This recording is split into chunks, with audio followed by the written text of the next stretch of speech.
సందేశం ప్రారంభించే ముందు ఒక చిన్న ప్రశ్నతో నా వర్తమానాన్ని ప్రారంభిస్తాను.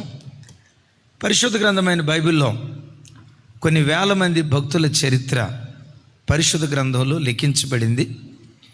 మీకు తెలిసినంత వరకు పరిశుద్ధ గ్రంథమైన బైబిల్లో ఎక్కువసార్లు ఏ భక్తుని పేరు రాయబడింది? నాకు డౌట్, మీరు వచ్చేటప్పుడు సెకండ్ సెషన్లో వాక్యం వినుంటారు. సరే, దావీదు గారి పేరు ఎక్కువసార్లు రాయబడింది. ఎన్నిసార్లు రాయబడి ఉంటుంది చెప్పండి? రకరకాల ఆ తర్జుమాల్లో, ఒక తర్జుమాలోనైతే 1131 సార్లు బైబిల్లో దావీదు గారి పేరు రాయబడింది. మరికొన్ని ట్రాన్స్లేషన్స్లో 1000 మార్లు, ఇంకొక ట్రాన్స్లేషన్లో 935 సార్లు దావీదు భక్తుని పేరు రాయబడింది. బైబిల్ అంతటిలో యేసుక్రీస్తు వారి పేరు ఎక్కువసార్లు రాయబడి ఉంటే, యేసుక్రీస్తు వారి తర్వాత నెక్స్ట్ ప్లేస్ దావీదుదే. ఆల్మోస్ట్ 1130 సార్లు. అసలు బైబిల్ అంతటిలో 1030 పేజీలు ఉంటాయి. ఎన్ని పేజీలు చెప్పండి? దావీదు పేరు ఎన్నిసార్లు రాయబడింది అంటే ఆల్మోస్ట్ ప్రతి పేజీలో ఎందుకు భక్తుడైన దావీదుకి దేవుని వాక్యం అంత ప్రాధాన్యత ఇచ్చింది? 2 సెషన్స్లో చెప్పాను. ఇప్పుడు ప్రత్యేకమైన వర్తమానం. దావీదు జీవితం నాకు మీకు నేర్పే ఆధ్యాత్మిక పాఠం 7 విషయాలు త్వరగా చెప్తాను. నెంబర్ 1, దావీదు బాల్యము నుండి దేవుని పట్ల భయభక్తులు కలిగి బ్రతికినవాడు. చాలామంది దేవుని పట్ల భయభక్తులు కలిగిన వాళ్ళు ఉన్నారు. కొందరు నడి వయసులో దేవుని వైపు తిరిగిన వాళ్ళు ఉన్నారు. ఇంకొందరు వృద్ధాప్యానికి వచ్చిన తర్వాత దేవుని సన్నిధికి వచ్చిన వాళ్ళు ఉన్నారు. మరికొంతమంది యవ్వన వయసులో దేవుని చేత పట్టబడిన వాళ్ళు ఉన్నారు. దావీదు పొందుకున్న కృప ఏంటంటే, బాల్య దినముల నుండే, ఇంకా చెప్పాలంటే గర్భవాసి అయినది మొదలుకొని అమ్మ కడుపులో ఉన్నప్పటి నుండే దేవునిని ఆధారం చేసుకొని బ్రతికినటువంటి మనుష్యుడు. Praise the lord. బాల్య దినముల నుండే దేవుని పట్ల భయభక్తులు కలిగిన వాడు. సంగమా, దేవుని పిల్లలరా, నడి వయసు వచ్చిన తర్వాత ప్రభువును పట్టుకునేదానికంటే, యవన వయసుకు వచ్చిన తర్వాత ప్రభువును పట్టుకున్న దానికంటే, ఇదిగో ఈ చిన్నపిల్లలు చూడండి, చిన్నపిల్లలు బాల్య దినాల నుండే దేవుని పట్ల భయభక్తులు కలిగి బ్రతకటం ఒక ధన్యత, మహా గొప్ప భాగ్యం. మిమ్మల్ని కించపరచాలని కాదు, మిమ్మల్ని కృంగదీయాలని కాదు. ధైర్యంగా ఒక మాటకి సమాధానం చెప్పండి. నేను పుట్టిన నాటి నుండి నేటి వరకు ఏనాడు సినిమా హాల్ ముఖం చూడలేదా అన్న వాళ్ళు చేతులు ఎత్తని చూద్దాం. ఆ చేతులు ఎత్తిన బిడ్డలకి నా చేతులు జోడించి వందనాలు. పుట్టినప్పటి నుండి సినిమా హాల్ ముఖం చూడలేదట. మీకు దండంరా తల్లి, మీలాంటి ధన్యత మాకు దొరకల. నా 18వ ఏట వరకు చర్చికి వెళ్ళిన జ్ఞాపకం లేదు. అలాగని క్రైస్తవ కుటుంబం కాకుండా ఏం పోలేదు. నామకార్థ క్రైస్తవ కుటుంబం. మా నాన్న పేరు మరియదాసుగా ఉన్నంతకాలం దేవదాసుగా బ్రతికేవాడు. అద్భుతం. మా ఊరిలో మా నాన్నే తాగుబోతుల సంఘానికి ప్రెసిడెంటు, అధ్యక్షుడు. మొహం కడుక్కోకుండా పొద్దున్నే కళ్ళు తాగేవాడంట. ఎవరైనా వచ్చి, వరి దాస తాగితే తాగేవు కానీ మొహం కడుక్కొని తాగరంటే అనేవాడట, అడవిలో పెద్ద పులి మొహం కడుక్కుంటుందా అనేవాడంట. హేతువాదం. చిన్నతనం నుంచి దేవుని సన్నిధిలో బ్రతికే భాగ్యం నాకు దొరకల. సినిమా హాలు ముఖం ఎలా ఉంటుందో, సినిమా హాలు ముఖం చూడకుండా బ్రతికే ధన్యత నాకు దొరకల. 18 సంవత్సరాలు లోకంలో బ్రతికి 19వ ఏట ప్రభు దగ్గరికి వచ్చాను. తల్లులారా, ఒకవేళ మనకు ఆ భాగ్యం దొరకకపోయినా మన పిల్లలకు ఆ భాగ్యం దొరికేటట్లుగా మన పిల్లలను పెంచే తల్లిదండ్రులుగా మనం బ్రతుకుదుంగాక. తల్లిదండ్రులుగా మనం అనాల్సిన మాట ఏంటో తెలుసా? అయ్యా, నాకు దేవుని వాక్యం దొరక్క కాస్త లోకంలో పెరిగా, కానీ దేవుడు నాకు ఇచ్చిన పిల్లలను మాత్రం సినిమా హాల్ ముఖం ఎలా ఉంటుందో తెలియకుండా, ఓ క్లబ్, ఓ పబ్, ఓ థియేటర్ ఎలా ఉంటుందో తెలియకుండా నా పిల్లలను చిన్నతనం నుంచి ఒలీవ మొక్కలాగా దేవుని సన్నిధిలో నేను పెంచగలిగానయ్యా. నేను పెరగలేకపోయానేమో నా తల్లిదండ్రులు పెంచకపోవటాన్ని బట్టి, నా పిల్లలను మాత్రం ఒలీవ మొక్కలుగా దేవుని సన్నిధిలో పెంచాను అని ప్రతి తల్లి తండ్రి నోట ఈ మాట దేవుడు ఉంచునుగాక. అయిలరా, పిల్లలు అలా పెరగాలంటే సామెతలో చక్కటి మాట మీరు ఎరుగుదురు. బాలుడు నడవవలసిన త్రోవ వానికి నేర్పు, పెద్దవాడైన తర్వాత వాడు దానిలో నుండి, ఒకసారి అందరు నాతో కలిసి చెప్పండి, బాలుడు నడవవలసిన త్రోవ వానికి నేర్పుము, పెద్దవాడైన తర్వాత ఎప్పుడు నేర్పాలంట? కొంచెం పెద్దగా చెప్పాలి. ఎప్పుడు నేర్పాలట? మన పిల్లలకు ప్రార్థన ఎప్పుడు నేర్పాలి? భక్తి ఎప్పుడు నేర్పాలి? చెప్పాలి. వాక్యం ఎప్పుడు నేర్పాలి? దేవుల్లో పెరిగే జీవితం మన పిల్లలకి ఎప్పుడు నేర్పాలి? చాలాసార్లు కుటుంబంలో మనం వేసే తప్పటడిగేంటో తెలుసా? ఆ తప్పటడిగేంటో తెలుసా? చిన్నపిల్లోడు తప్పు చేశాడు, తండ్రి వాడు తప్పు చేశాడని 2 దెబ్బలు వేశాడు. తండ్రి కొడతా ఉంటే ఈలోపు తల్లి వచ్చి ఏమంటుందో తెలుసా? ఆడు పిల్లోడండి, పెద్ద ఎరిగిన తర్వాత వాడే నేర్చుకుంటాడండి అని చెప్పి ముగింపులో కొంతమంది తల్లులు కొసమీర్పు ఏమంటారో తెలుసా? నువ్వు చిన్నప్పుడు అట్టా చేయలేదా? చూసారా, ఈ చిన్నపిల్లోడు కావలసినంత బలం వచ్చి కూర్చుంటుంది. అండ్ నువ్వు కూడా అట్లాగే చేసావంట కదా, మీ అమ్మ కూడా చెప్పింది నాకు, మీ ఊరోళ్ళంతా చెప్పారు అని అంటంతో ఆ తండ్రి కొడుకు ఎదుట చులకనగాడా. చాలామంది మనం పిల్లలను పెంచే విషయంలో ఎక్కడ తప్పుటడిగేస్తామంటే, వాళ్ళు పిల్లలండి, పెద్ద ఎరిగిన తర్వాత వాళ్ళే నేర్చుకుంటారు.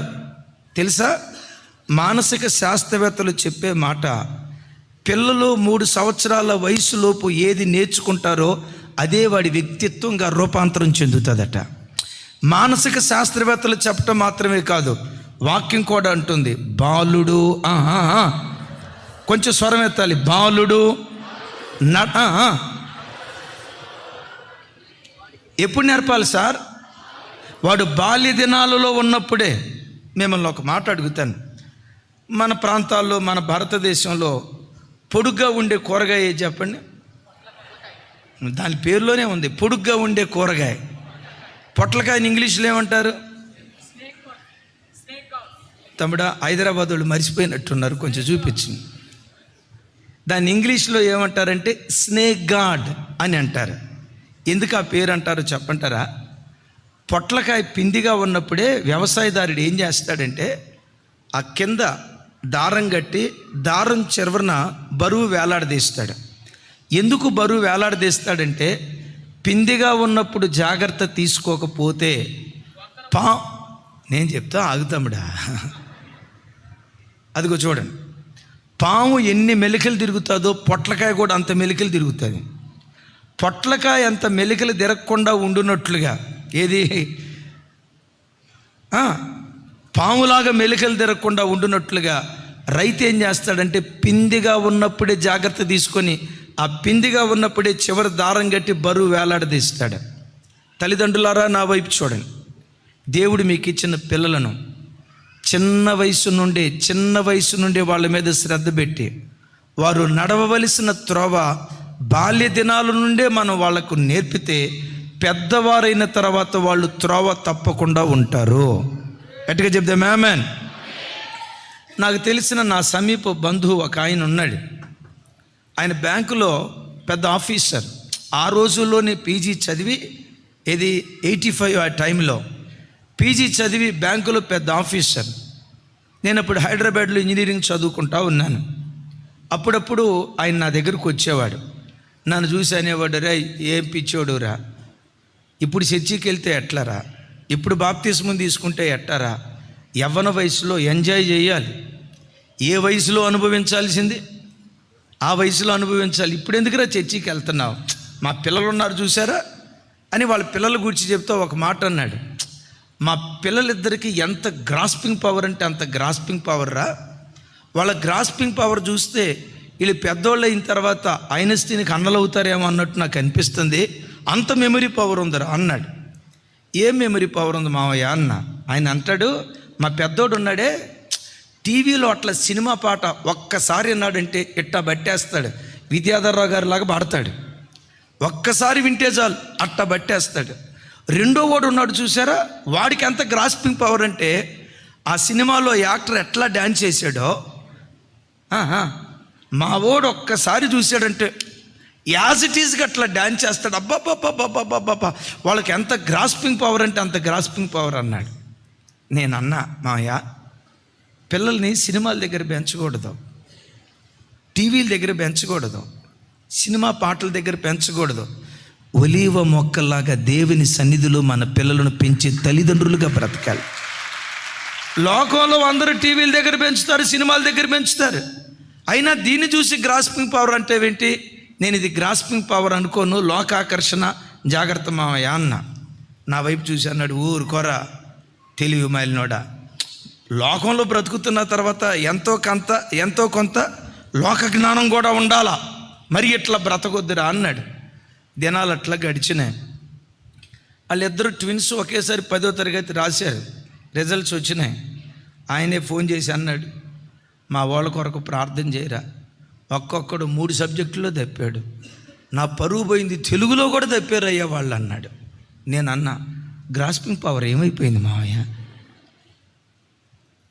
తల్లిదండ్రులారా, ఓ దైవజనుడిగా నా చేతులెత్తి దండం పెట్టి చెప్తున్నా, ఒకవేళ నీకు ఆ భాగ్యం దొరక్కపోవచ్చు, నీ కడుపును పుట్టిన పిల్లలను మాత్రం లోకం తెలియకుండా, అపవిత్రత తెలియకుండా బాల్య దినాల నుండే దేవుని సన్నిధిలో వారిని పెంచుదురుగాక.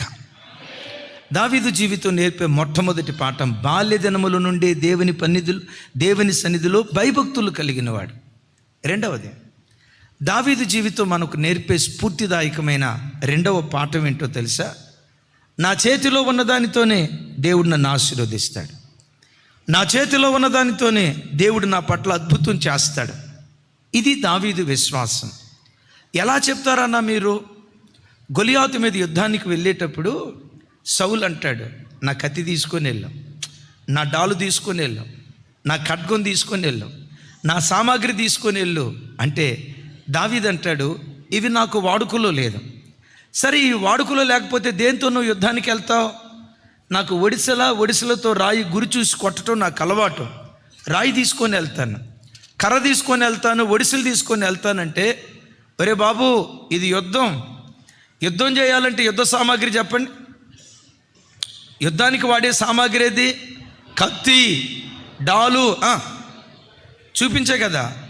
ఈటి ఆ రోజుల్లో ఉండేది, ఇదిరా వాడే ఆయుధం, నా కత్తి తీసుకెళ్ళు.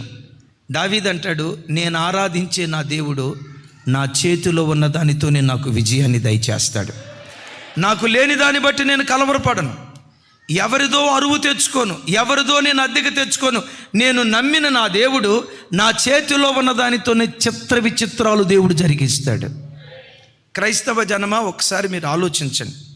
దావీదు చేతిలో ఉన్న రాయితో దావీదుకు దేవుడు విజయం ఇచ్చాడా లేదా? కొంచెం పెద్దగా ఇంకోసారి చెప్పాలి. అదే రీతిగా ఈ వాక్యం వింటున్న నీ బ్రతుకులో నీ చేతిలో ఏది ఉందో, ఒకవేళ ఐటీఐ సర్టిఫికెట్ ఉండొచ్చు, ఐటీఐ సర్టిఫికెట్తోనే దేవుడు నిన్ను ఆశీర్వదిస్తాడు.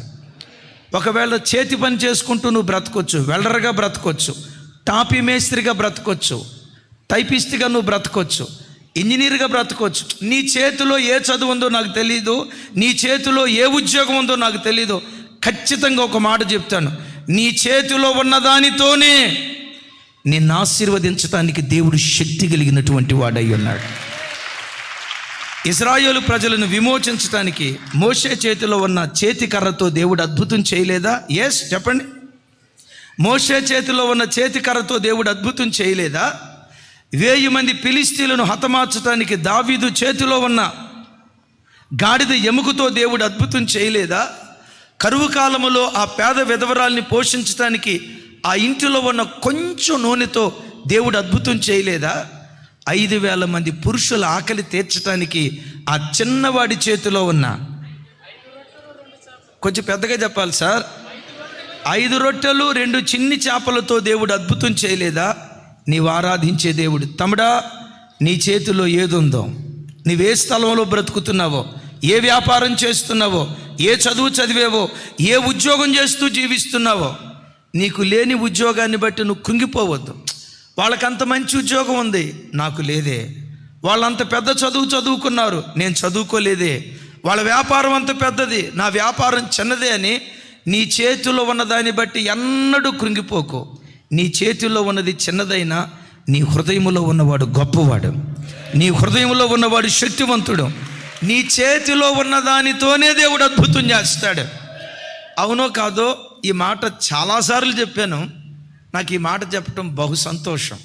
5 రొట్టెలు, కొంచెం పెద్దగా, ఎండు చేపలు కాదమ్మా, స్పష్టంగా 5 రొట్టెలు 2 చేపలు. ఒక మాట అడుగుతా, 5 రొట్టెలు ఎంతమందికి సరిపోద్ది? 5 రొట్టెలు ఎంతమందికి సరిపోద్ది? ఎవరా మహానుభావుడు? నాకు డౌట్, నీకైతే ఒక్కడికే, ఇద్దరికి కదా, ఇద్దరికి. ఇప్పుడు తినటానికి ఎంతమంది ఉన్నారు? తప్పు, 5,000 మంది కాదు, పురుషులు 5,000 మంది, స్త్రీలను లెక్కించాల. ఏ ప్రార్థనకైనా పురుషులు ఎక్కువ వస్తారా, స్త్రీలు ఎక్కువ వస్తారా? కానీ చూడండి, ఏ ప్రార్థనకైనా స్త్రీలే ఎక్కువ వస్తారు. ఓ మాట, పురుషులే 5,000 మంది వస్తే స్త్రీలు ఎంతమంది వచ్చి ఉండొచ్చు? 10,000 మంది. అంత ఖచ్చితంగా చెప్తున్నారంటే నాకు డౌటు, ఆ ప్రార్థనకి మీరు వెళ్ళొచ్చినట్టున్నారు.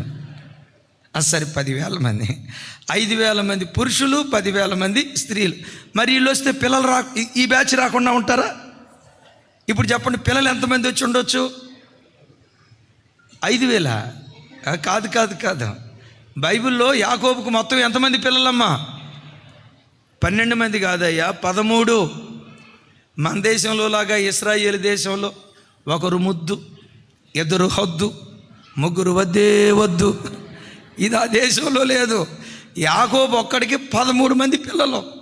ఇప్పుడు 5,000 మంది పురుషులు ఇంటూ 13 లెక్కేస్తే మీ క్యాల్కులేటర్కి అందదు. ఓ చరిత్రకారుడు చెప్తాడు, ఆ రోజు ప్రార్థనకి 25,000 మంది ప్రజలు వచ్చారంట. ఎంతమంది తల్లి? ఈ 25,000 మందికి యేసు ప్రభు చేపలతో భోజనం పెట్టాలనుకున్నాడంట. చేపలంటే వెజిటేరియనా నాన్ వెజిటేరియనా? కొంచెం గట్టిగానయ్యా, నాన్ వెజిటేరియన్. మనిషికి ఉండే అలవాటు ఏంటంటే కూరగాయల భోజనం అప్పుడు ఏదో అట్లా పైన ఒక ముద్ద దీన్ని లేస్తాడు, కానీ నాన్ వెజ్ అప్పుడు మాత్రం అదిలించి కుదిలించి ఎంత దించాలో అంత దించిన తర్వాతే. అవునా కదా? ఇప్పుడు 25,000 మందికి నాన్ వెజ్ పెట్టాలనుకున్నాడు. ఉన్నదెంత? 5 రొట్టెలు 2 చేపలు. ఆ చిన్నోడు అంటాడు, ఈయన మన చేతుల్లో ఉన్న దానితో అద్భుతం చేస్తాడయ్యా. నా చేతుల్లో ఉన్న 5 రొట్టెలే, ఎస్, నా చేతుల్లో ఉన్నది 2 చేపలే, వీటితోనే ఆయన అద్భుతం చేస్తాడు. ఎస్, ఆ చిన్నవాడి చేతిలో ఉన్న 5 రొట్టెలను దేవుడు ఆశీర్వదించాడు. 25,000 మంది తృప్తిగా తినగా ఇంకా మిగిలేటట్లుగా దేవుడు అద్భుతం చేశాడు. బిడ్డలారా, నా వైపు చూడండి. నువ్వు నెలకు సంపాదించేది 10,000 అయి ఉండొచ్చు, 15,000 అయి ఉండొచ్చు, 20,000 అయి ఉండొచ్చు. 20,000 20,000 అని అనుకోకు. ఆ 20,000 ప్రభు తట్టెత్తి 5 రొట్టెలు 2 చేపలు ఆశీర్వదించిన వాడా, నా కష్టార్జితాన్ని కూడా ఆశీర్వదించయ్యా. నా ఇల్లు పోషించబడగా, నా పిల్లల అవసరాలు తీర్చబడగా, నా ఫీజు కట్టుకోగా, అయ్యా నెల చివరిలో ఎంతో కొంత మిగిలేటట్లుగా చేయని నీ చేతిలో ఉన్నదాన్ని దేవుని వైపు చూపించు. నీ చేతిలో ఉన్నదానితోనే దేవుడు నిన్ను ఆశీర్వదించటం ప్రారంభిస్తాడు. చెప్దాం ఆమేన్. నువ్వు పల్లెటూరులో చదువుకున్నావా, పట్టణంలో చదువుకున్నావా, అప్రస్తుతం నీవు ఉన్న చోట నుండే దేవుడు నిన్ను వర్ధిల్ల చేయటం ప్రారంభిస్తాడు. దావీదు జీవితం మనకు నేర్పే మొదటి పాఠం, బాల్య దినముల నుండి దేవుని సన్నిధిలో భయభక్తులు కలిగినవాడు. రెండవ పాఠం, దావీదు జీవితంలో నుండి అతని చేతిలో ఉన్న దానితోనే దేవుడు తనను ఆశీర్వదిస్తాడు అని విశ్వసించినవాడు. మూడవది, దావీదు గొర్రెల కాపరిగా ఉన్నప్పుడే సమూయేలు ప్రవక్త వచ్చి తైలపు కొమ్ముతో ఆయనను అభిషేకించి వెళ్ళాడు. సౌలు తర్వాత నువ్వు రాజు అని. రైట్. ఆ దినం నుండి రాజు అవటం దేవుడు ఎరుగు. దావీదు బ్రతుకులో శ్రమలు ఎక్కువైపోయాయి. సౌలు దావీదును చంపాలని రకరకాలుగా ప్రయత్నం చేశాడు. విచిత్రం ఏంటో తెలుసా? చంపాలనుకున్న సౌలుకి దావీదును చంపటానికి సరైన అవకాశాలు రాలేదు, కానీ చంపాలనుకున్న సౌలును చంపటానికి మాత్రం దావీదుకి బోలెడైన అవకాశాలు వచ్చాయి. ఒకరోజు దావీదును చంపాలని సౌలు వచ్చాడు. చరిత్రకారులు చెప్తారు 21 పర్యాయాలు దావీదును చంపాలని హత్యాయత్నం చేశాడట సౌలు. ఈ 21 సార్లు దావీదును దేవుడు తప్పిస్తూనే వచ్చాడు. ఒకానొక సందర్భంలో దావీదు అనేవాడు భూమి మీద ఉండకూడదని దావీదుని వెతుకుతూ తరుముతూ వచ్చాడు. ఒక చోట దావీదు ఉన్నాడని తెలుసుకున్నాడు. తిరిగి దొరకపోయేసరికి అల్లంత దూరాన అలసిపోయి పండుకున్నాడు. తాను పండుకున్న సంగతి దావీదుకు తెలిసింది. దావీదు ఆ స్థలానికి వచ్చి ఆ సౌలు నిద్రపోతున్న తడగడ పక్కనే ఈట ఉంది. దావీదు మేనల్లుళ్ళు అన్నారు, మామయ్య సౌలు తర్వాత నువ్వే కదా రాజువి, నువ్వు రాజు కాకుండా ఇప్పుడు అడ్డంగా ఉందేవరు? సౌలే. నా మాటిని ఆ ఈట తీసుకొని ఒక పోటుబడు మామయ్య, పేడ వదిలిపోద్ది, ఆ తర్వాత నువ్వే రాజువి. దావీదు అన్నాడు, బాబు యెహోవా చేత అభిషేకించబడిన వాడిని ముట్టకూడదు అని వాక్యం అంటుంది. బాబోయ్, ఆయన దేవుని చేత అభిషేకించబడిన వాడురా, నేను ముట్టలేనురా, అలాంటి భయంకరమైన పాప పని నేను చేయలేనురా అని అన్నాడు. మేనల్లుడు కదా, వాళ్ళు ఏమన్నారు తెలుసా? మావయ్య నువ్వు కళ్ళు మూసుకొని అడు తిరుగు, మేము చేయాల్సింది చేసేస్తాం, నీ చేతులకు మట్టి అంటకుండా మేము చేయాల్సిన కార్యక్రమం చేసేస్తాం, నువ్వు అడు తిరిగి అన్నాడు. మీరు చేసిన ఆ దోషంలో నేను పాలిభాగస్తున్నవుతాను, నా వేద్యం దేవునికి అప్పగిస్తానని ఈ మాట వినండి. మూడవది, దావీదు సింహాసనం ఎక్కటానికి దొడ్డిదారిని ఎన్నుకోలేదు, రాజమార్గాన్ని ఎన్నుకున్నాడు. ఒకసారి చెప్పండి, మొత్తం చెప్పాలి. దొడ్డి మార్గాన్ని ఎన్నుకోలేదు. దొడ్డి మార్గం ఏంటి? సౌలును చంపాడా, వెరీ నెక్స్ట్ దావీదే రాజు. సౌలు అనేవాడిని అడ్డం తీసేసాడా, వెరీ నెక్స్ట్ ఇశ్రాయేలు దేశాన్ని పరిపాలన చేసే మహారాజు దావీదు అవుతాడు. అయితే సౌలును చంపితే దొడ్డిదారి గుండా వెళ్ళిన వాడు అవుతాడు. వేద్యాన్ని దేవునికి అప్పగిస్తే రాజమార్గం గుండా రాజైన వాడు అవుతాడు. బిడ్లారా, నా వైపు చూడండి. జీవితంలో విజేతలు అవ్వటానికి రాజమార్గం ఉంటుంది, కొంచెం గట్టిగానండి, రాజమార్గం ఉంటుంది, దొడ్డి మార్గం ఉంటుంది. దొడ్డి మార్గం చాలా త్వరగా గమ్యస్థానానికి చేరుకోవచ్చు. ఎంత త్వరగా చేరుకుంటావో అంత త్వరగా నీ చేతుల నుంచి వెళ్ళిపోద్ది. ఎప్పుడు రాజమార్గాన్ని ఎన్నుకో. నీవు సింహాసనం ఎక్కటం కాదు, నీ పిల్లలు ఆశీర్వదించబడేటట్లుగా దేవుడు కార్యం చేస్తాడు.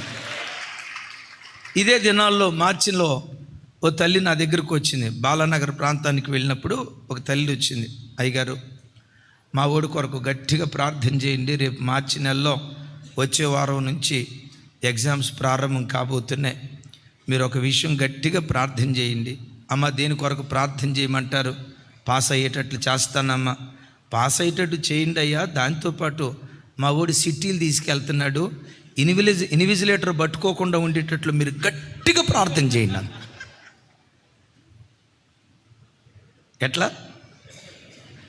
ఎట్లా ప్రార్థన చేయాలంట? స్లిప్పులు తీసుకెళ్ళి పాస్ అవ్వచ్చు. అదే మార్గం కష్టపడి సంపాదించకుండా వడ్డీ వ్యాపారాల ద్వారా డబ్బు సంపాదించవచ్చు. ఏ మార్గం? మీరు ఎప్పుడైనా చూడండి, కష్టపడి పనిచేసేవాడు అంత ఒకేసారి డెవలప్ కాలేడు. ఈ వడ్డీ వ్యాపారస్తులు చూడండి, ఇప్పుడు సైకిల్ మీద తిరుగుతాడా, సంవత్సరం గడిచేలోపు బుల్లెట్ వస్తుంది, ఇంకో సంవత్సరం 4 సంవత్సరాలు గడిచేలోపు ఈ చేతికి 4 ఉంగరాలు, ఈ చేతికి 4 ఉంగరాలు, మెళ్ళో పులిగూర, అట్టహాసం. కష్టపడి ఉద్యోగం చేసుకునేవాడు తొందరగా డెవలప్ కాడు, దొడ్డిదారి గుండా వెళ్ళేవాడే చాలా త్వరగా డెవలప్ అవుతాడు. నేనంట ఎంత తొందరగా దొరికిందో అంత తొందరగా దూరం అయిపోద్ది. దావీదు దొడ్డి మార్గాన్ని ఎన్నుకోలేదు. చెప్పండి, ఏ మార్గాన్ని ఎన్నుకున్నాడు? ఏ రోజుకైనా దేవుడు వాగ్దానం చేశాడు, నేను రాజునవుతా. ఏ రోజుకైనా నా తల దేవుడు పైకెత్తుతాడు, ఇది నిశ్చయం.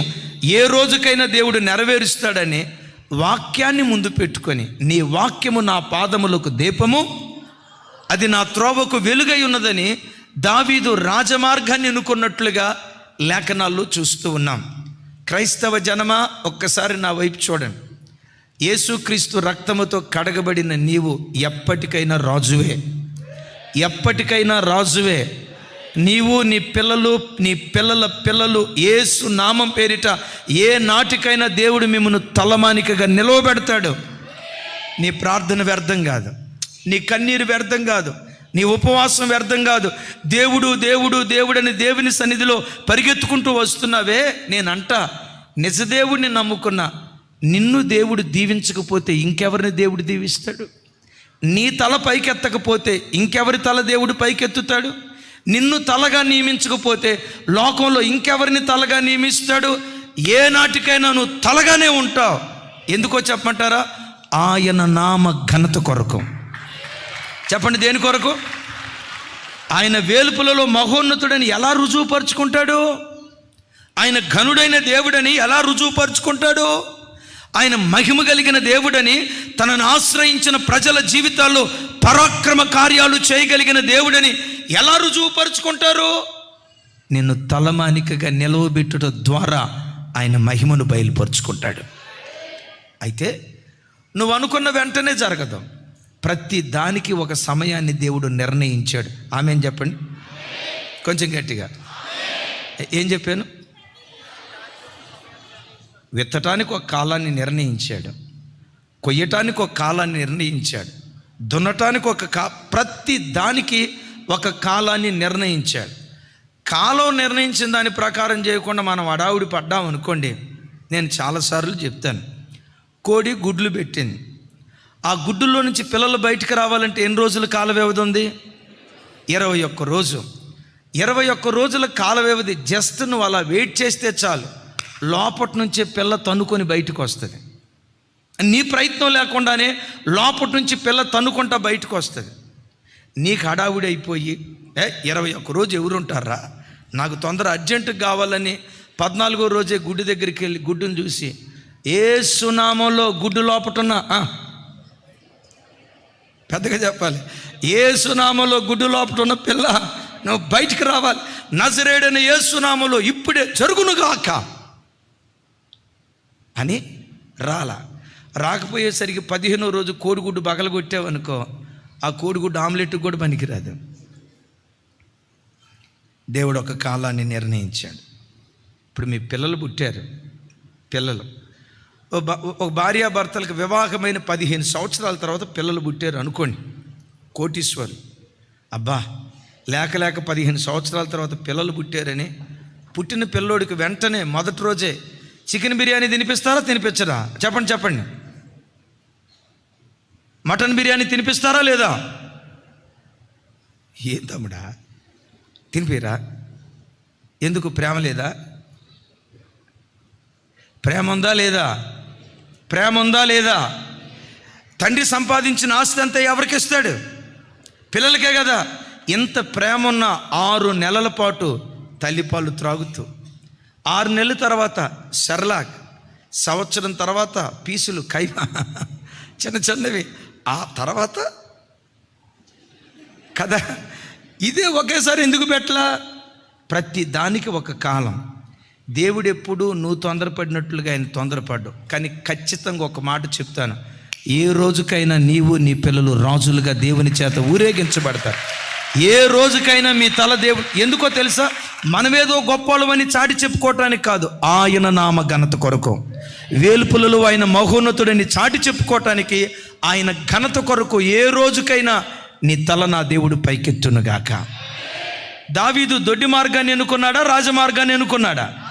చివరికి దావీదు రాజు అయ్యాడా లేదా? దావీదు రాజు అవ్వటం గొప్ప విషయం కాదు. దావీదు యొక్క పిల్లల పిల్లలు ఆ సింహాసనం మీద కూర్చొని తరతరాలు రాజులుగా దేవుని చేత ఊరేగించబడ్డారు. నేనంట నిన్ను రాజుగా నిన్ను రాజుగా నిలవబెట్టడం దేవునికి స్వల్పం. దేవుని మనసులో ఉన్న ఉద్దేశం ఏంటో తెలుసా? నిన్ను దేవుడు దీవించిన దానికంటే, నీకు దేవుడిచ్చిన భక్తి జీవితం కంటే, దేవుడు నీకిచ్చిన ప్రార్థన జీవితం కంటే, ఈ భూమి మీద దేవుడు నిన్ను నిలవబెట్టిన దానికంటే నీ పిల్లలను మరెక్కువగా దేవుడు ఆశీర్వదించునుగాక. రైట్. దావీదు జీవితం మనకు నేర్పే మొట్టమొదటి పాఠం, బాల్య దినముల నుండి దేవుని సన్నిధిలో భయభక్తులు కలిగి బ్రతికినవాడు. రెండవది, తన చేతిలో ఉన్న దానితోనే అద్భుతం చేస్తాడని నమ్మినవాడు. మూడవది, దొడ్డి మార్గాన్ని ఎన్నుకోలేదు. ఏ మార్గాన్ని ఎన్నుకున్నాడు? రాజమార్గాన్ని ఎన్నుకున్నాడు. మంచిది. ఇంత భయభక్తులు కలిగి బ్రతికాడు. దేవుడు ఆయన రాజుగా చేశాడు. చిన్నతనం నుంచి దేవుని సన్నిధిలో పెరిగిన ఆయన, యవ్వన వయసులో ఎక్కడా కాలుజారని ఆయన, దేవుని కొరకు నమ్మకంగా బ్రతికిన ఆయన, యవ్వన వయసు దాటి నడి వయసు కూడా అయిపోతుంది. వృద్ధాప్యంలో వృద్ధాప్యం కాదు, కొంచెం వృద్ధాప్యంలో అడుగు పెట్టబోతున్నాడు. బాధాకరమైన సంగతి ఏంటో తెలుసా? 50వ సంవత్సరం మిద్దె మీద అటు ఇటు తిరుగుతూ ఉంటే స్నానమాడుతూ బెత్షెబాని చూసి ఓ చేయరాని కార్యం చేసి 50వ సంవత్సరంలో, అంటే నడి వయసు దాటిన వయసులో తప్పటడుగు వేసి కోడని పాపం చేశాడు. కోడని పాపం చేయటం మాత్రమే కాదు, తన పాపం బయటపడిద్దేమోనని బెత్షెబ యొక్క భర్త ఊరియాని నిర్దాక్షిణ్యంగా చంపించేశాడు. నేనంట చంపించాడు అనే కంటే కూడా చంపాడంటే బాగుంటుందేమో, నిర్దాక్షిణ్యంగా చంపించేశాడు. నేను ఒక మాట అడుగుతా, అయ్యా దావీదు మహారాజా, ఏ వయసులో నువ్వు కాలు జారావు? ఏ వయసులో నువ్వు తప్పటడిగేసి, ఒకసారి నా వైపు చూడు. ఏ వయసులో నువ్వు తప్పటడిగేసావు? బాల్యదినంలోనా? లేదయ్యా. యవ్వన వయసులోనా? అయ్యో యవ్వన వయసులో నేను చాలా నిర్దోషంగా బ్రతికేనయ్యా. నడి వయసులోనా? నడి వయసు దాటి వృద్ధాప్యంలో అడుగుపెట్టేటప్పుడు కాలు జారేనయ్యా. దావీదు జీవితం మనం నేర్పే పాఠం, 4వ పాఠం ఏంటో తెలుసా? నిలవబడిన వాడు తాను పడిపోకుండా జాగ్రత్తగా చూసుకోవాలి. సాతాను ఒక వ్యక్తిని ఏ వయస్సులోనైనా పడేయగలుగుతాడు. సంగమా ఒకసారి వినండి, సాతాను యవ్వన బిడ్డల మీదే దాడి చేస్తాడు అనుకుంటే పొరపాటు. సాతాను నడి వయసులో ఉన్న వాళ్ళ మీదే దాడి చేస్తాడు అనుకుంటే పొరపాటు. సాతాను పురుషుల మీదే దాడి చేస్తాడు అనుకుంటే పొరపాటు. స్త్రీల మీదే దాడి చేస్తాడు అనుకుంటే పొరపాటు.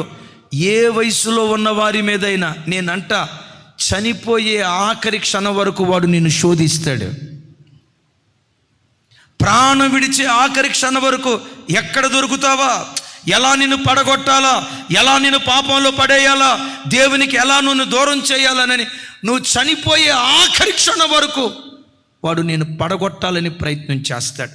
ఒకసారి మిమ్మల్ని అడుగుతాను, టకమని సమాధానం చెప్పండి. దావీదు యవ్వన వయసులో పడిపోయాడా? ఎస్ చెప్పాలి. ఎప్పుడు పడిపోయాడు? చాలాసార్లు యవ్వన బిడ్డలు ఏమనుకుంటారంటే, చాలామంది యవ్వన బిడ్డలు ఉన్నారు చూడండి, యవ్వన బిడ్డలు ఉన్నారు. యవ్వన బిడ్డలు ఏమనుకుంటారంటే, నేను యవ్వనస్తుడిని కదండి, అందుకనే శోధనలు వస్తున్నాయండి. యవ్వనస్తురాలిని కదండి, అందుకనే ఈ విపరీతమైన శోధనలు వస్తున్నాయండి. యవ్వనస్తులకు బాగా పరిచయమైన ఒక మాట ఉంది, యవ్వనులు తప్పక, చూసారా ఎంత బాగా చెప్పారు, యవ్వనస్తులు తప్పక త్రొట్టిల్లుతారని బైబిల్లో కూడా రాసింది కదండి. నా వయసును బట్టి నేను త్రొట్టిల్లుతున్నానండి. అదే నడి వయసుకు వచ్చిన తర్వాత అయితే, వృద్ధాప్యానికి వచ్చిన తర్వాత అయితే ఆటోమేటిక్గా నేను భక్తిగా బ్రతుకుతానని యవ్వనస్తుడు అనుకుంటాడు. అదే నిజమైతే యవ్వన కాలంలో యోసేపు కాలు జారకుండా దేవుని కొరకు ఎలా బ్రతకగలిగాడు?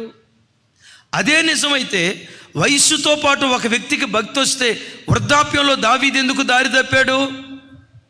అదే నిజమైతే నిండు యవ్వన వయసులో దానియేలు దేవుని కొరకు ఎలా బ్రతకగలిగాడు?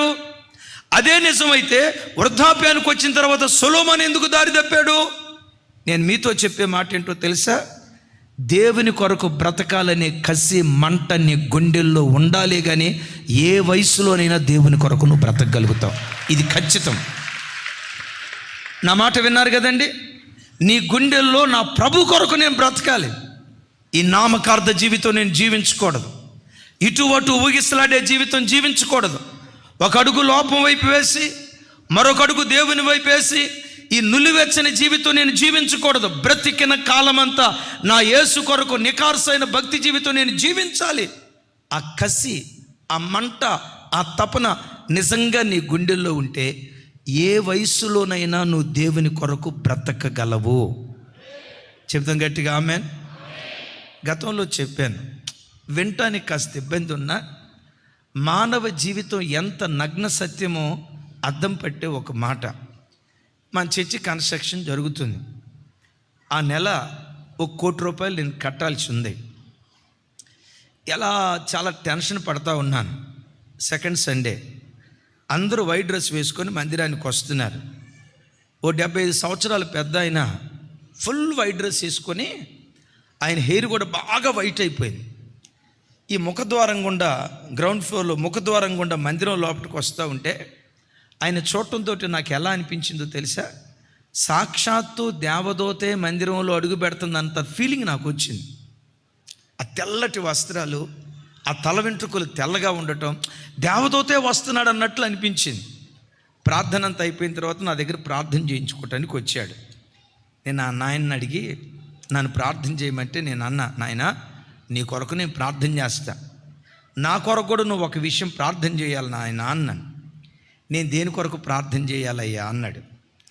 ఈ నెలలో నాకు ₹1,00,00,000 కావాలి నాయన, మీరు తప్పకుండా ప్రార్థన చేయండి.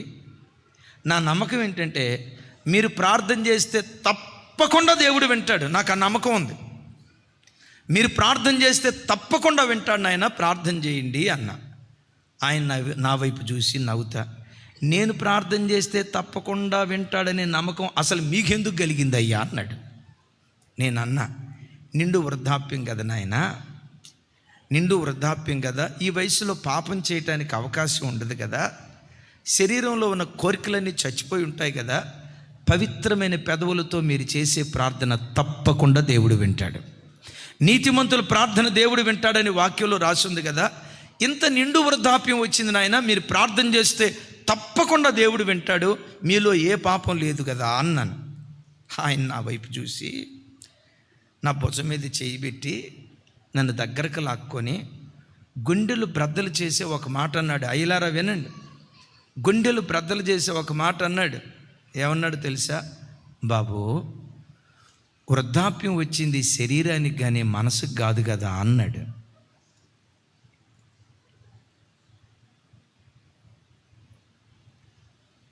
నా గుండె పగిలిపోయింది. ఏమన్నావు నాయనా అన్న.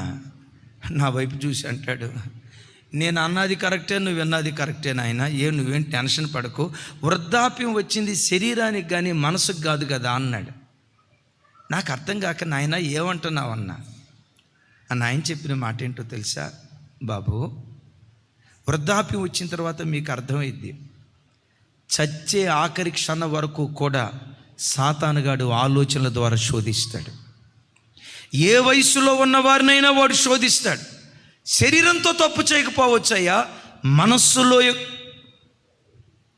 ఆయన ఆ మాట అంటంతో నా కాళ్ళు చేతులు గడగడ వణకటం ప్రారంభించాయి. సంగమా, దైవజనమా, ఒకసారి చూడండి, ఏ వయసులోనైనా సాతాను ఒకరిని శోధిస్తాడు. అందుకనే పౌలు గారు మాట్లాడుతున్న మాట, నిలవబడిన వాడు తాను పడిపోకుండా, పెద్దగా చెప్పాలి, నిలవబడిన వాడు తాను పడిపోకుండా జాగ్రత్తగా చూసుకోవాలి. దావీదు పడిపోయాడు. ఒక్కసారి మీరు ఆలోచించండి, దావీదు పడిపోయిన నాటి నుండి అసలు దావీదు ఇంట్లో జరుగుతున్న కార్యక్రమాలు ఎంత ఘోరమైన కార్యక్రమాలు చెప్తా. సమూయేలు 2వ గ్రంథం 11వ అధ్యాయం వరకు వినండి. 11వ అధ్యాయం వరకు.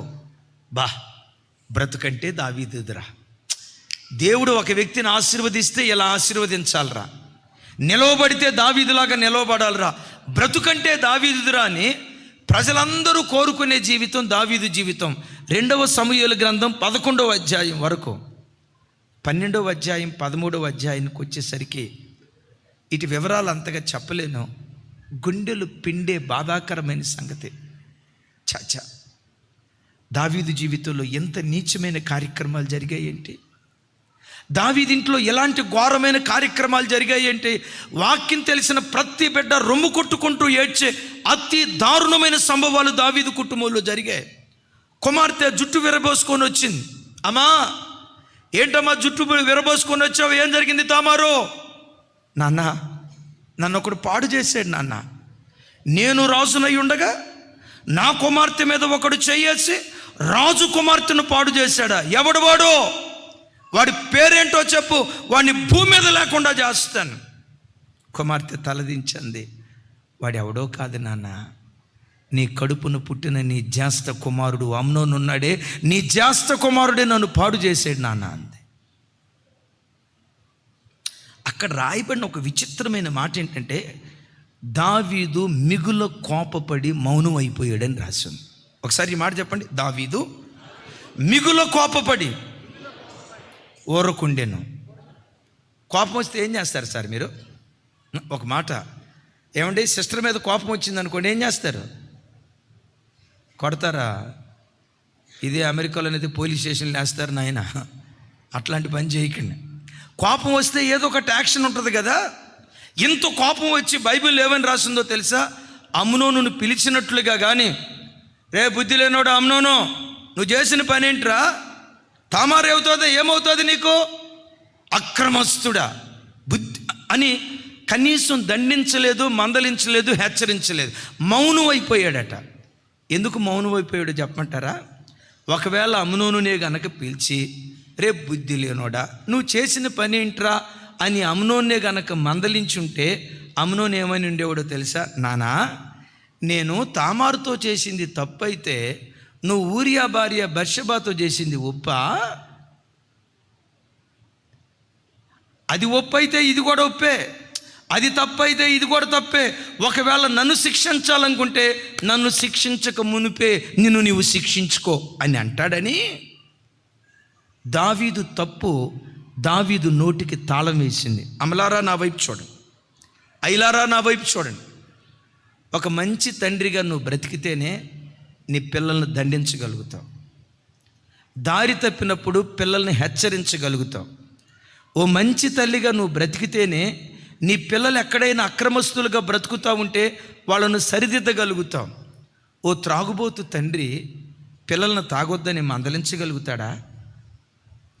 ఒక అక్రమ సంబంధంలో బ్రతికే తండ్రి పిల్లలను అక్రమాల్లో బ్రతకొద్దని మందలించగలుగుతాడా? ఒక తిరుగుబోతు తండ్రి పిల్లల్ని హెచ్చరించగలుగుతాడా? బుద్ధి చెప్పగలుగుతాడా? ఆలోచించండి.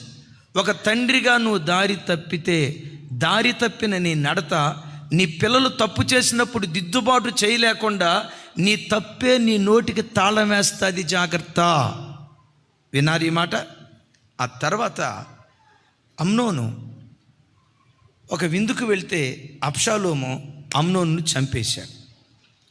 అమ్నోను మీదకేమో అపవిత్రపు ఆత్మ వచ్చింది, అబ్షాలో మీదకేమో హత్య జరిగించే ఆత్మ వచ్చింది. ఒకసారి మీరు ఆలోచించండి. అమ్నోను మీదకి అపవిత్రపు ఆత్మ రావటానికి, అబ్షాలో మీదకి నరహత్య చేసే ఆత్మ రావటానికి కారణం ఏంటో తెలుసా? దావీదు మీద ఉన్న ఆత్మే దావీదు పిల్లల మీదకి వెళ్ళింది. కొంచెం మీరు వినటానికి ఇబ్బందిగా ఉన్నా దిద్దుబాటు చేయటానికి ఈ మాట చెప్తున్నా. ఓ తండ్రిగా నీ మీద ఏ స్పిరిట్ పనిచేస్తుందో సేమ్ అదే స్పిరిట్ నీ పిల్లల మీద పనిచేయటం ప్రారంభిస్తుంది. ఒక తల్లిగా నీ మీద ఏ ఆత్మ పరిపాలన చేస్తుందో అదే ఆత్మ నీ పిల్లలను పరిపాలన చేయటం ప్రారంభిస్తుంది. ఒక తల్లిగా నువ్వు కన్నీటి ప్రార్థన పరురాలు అయితే నీ కడుపున పుట్టిన పిల్లలు కూడా కన్నీటి ప్రార్థన పరులుగా మార్చబడతారు. రోధించే తల్లిగా నువ్వు బ్రతికితే, అంగలార్చే తల్లిగా నువ్వు బ్రతికితే, ప్రసవేదన పడే తల్లిగా బ్రతికితే, దేవుడు దేవుడు దేవుడని దేవుడనే ప్రపంచంలో బ్రతికే తల్లిగా నువ్వు బ్రతికితే నీ కడుపున పుట్టిన పిల్లలు కూడా ఏ రోజుకైనా నీ వంటి వారుగా వాళ్ళు మార్చబడతారు. చెప్దాం ఆమెన్. కొంచెం గట్టిగా ఆమెన్, ఆమెన్. ఒకవేళ నన్ను క్షమించండి, ఒక తండ్రిగా నీవే దారి తప్పితే, అక్రమ సంబంధాల్లో బ్రతికే తండ్రిగా నీవు ఉంటే, భార్య ఉండగా పరస్త్రీ సాంగత్యానికి వెళ్ళే ఓ తప్పుడు త్రోవకు వెళ్ళిన, నేను అంతకుమించి చెప్పలేను. నీవు దారి తప్పితే సేమ్ స్పిరిట్ నీ పిల్లల మీదకి దిగొస్తుందన్న సంగతి గ్రహించు. అన్న ఇది ఖచ్చితమా? ఎస్. సేవకుని మీద ఉన్న ఆత్మ విశ్వాసుల మీద పనిచేస్తుంది, తల్లిదండ్రుల మీద ఉన్న ఆత్మ పిల్లల మీద పనిచేస్తుంది. బైబిల్లో దీనికి ఒక బలమైన ఆధారం చెప్పమంటారా?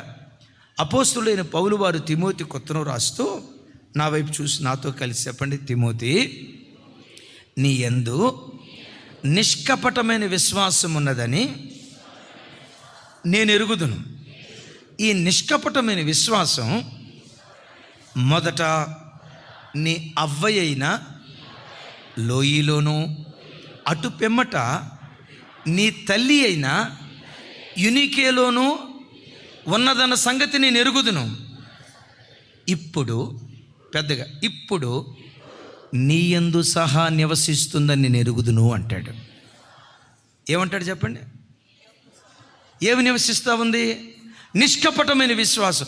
ఒకప్పుడు ఎవరిలో ఉండేదట? అవ్వలో, అంటే అమ్మమ్మలో ఉన్న నిష్కపటమైన విశ్వాసమే. తల్లిలో ఉన్న నిష్కపటమైన విశ్వాసమే కొడుకులో. అందుకని ఈరోజు ఆరాధనకు వచ్చిన బిడ్డలారా, మీలో ఎవరి మీదైనా భక్తిహీనపు ఆత్మ పరిపాలన చేస్తూ ఉంటే యేసు నామం పేరిట భక్తిహీనపు ఆత్మ సిలువ వేయబడునుగాక, అపవిత్రపు ఆత్మ సిలువ వేయబడునుగాక, త్రాగుడు దురాత్మ సిలువ వేయబడునుగాక, అక్రమ కార్యాలు చేసే ఆత్మ సిలువ వేయబడునుగాక. ఒక్కొక్కరి మీద భక్తి కలిగిన ఆత్మ దేవుడు కుమ్మరించునుగాక. బైబిల్ ఇంకొక మాట, ఇది చదివిస్తేనే బాగుంటుంది. కీర్తనల గ్రంథం చూడండి,